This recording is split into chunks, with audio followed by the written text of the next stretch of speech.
The focus of Unit 10 is the Evaluate section of the School of Education 5E lesson plan model.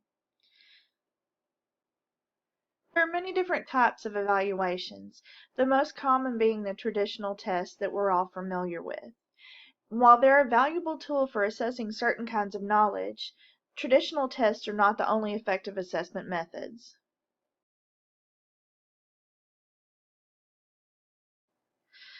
Students can also benefit from a variety of assessment types. One possibility is to use student-generated products or projects. Students work either individually or interact as teams to create interactive products or projects that can serve as both assessment and review activities. Creative products or projects often need a special type of assessment that can be addressed through the use of rubrics. Rubrics facilitate consistency in the grading of creative or open-ended assignments. The role of the teacher during the evaluation stage is to observe students as they apply new concepts and skills. The teacher will also assess students' knowledge and/or skills, look for evidence that students have challenged their thinking or behaviors, allow students to assess their own learning and group process skills, and ask open-ended questions such as, why do you think X? What evidence do you have? What do you know about X?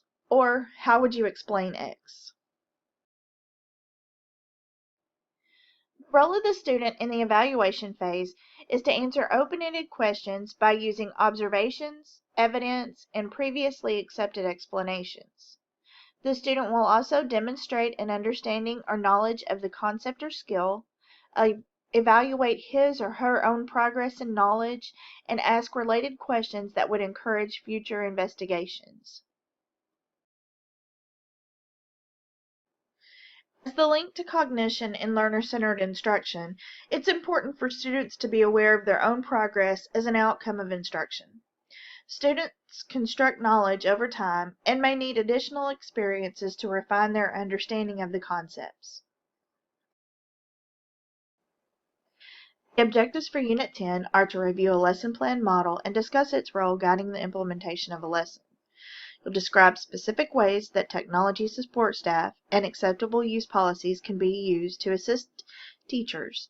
You'll identify strategies used to manage learning environments during technology-enhanced lessons, discuss strategies for adapting technology for use with special learners, and discuss strategies for assessing students' informative and summative ways to inform teaching. You'll begin the Unit 10 activities by opening the inspiration file that you modified during the Unit 9 exercise and adding the next lesson section.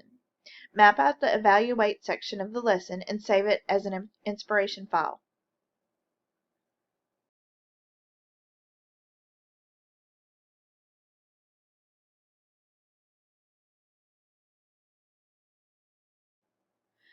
Add additional bubbles to the Evaluate section to include your use of Glogster as the integrated technology.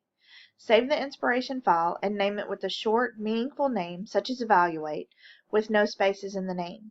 Keep this file. It's the file that you can edit, and you'll add to it next week. While you have the file open in Inspiration, export it as a PNG and save it to your computer just as you have done in the previous weeks.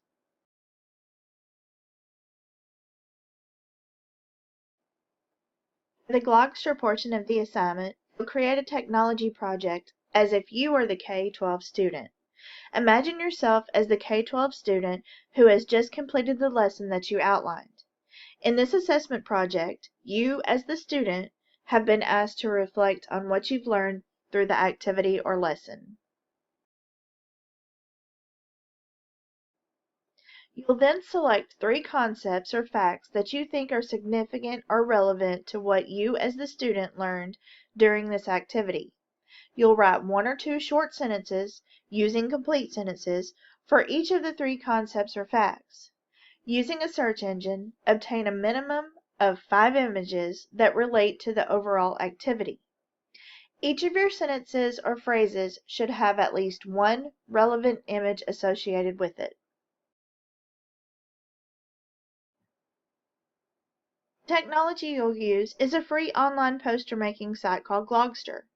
You'll need to register your Gmail account to use Glogster. You can do this by going to the link located in the Unit 10 handout. You'll be asked for a school code, which is also located in the Unit 10 handout. Once you've registered your account, look for the green button that says Create New Glog to begin.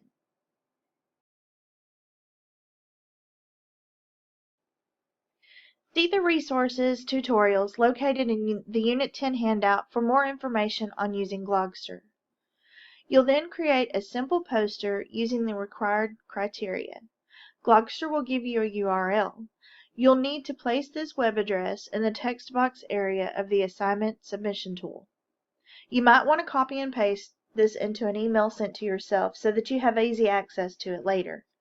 You'll also copy and paste the web address of your Glogster poster on the Evaluations tool template.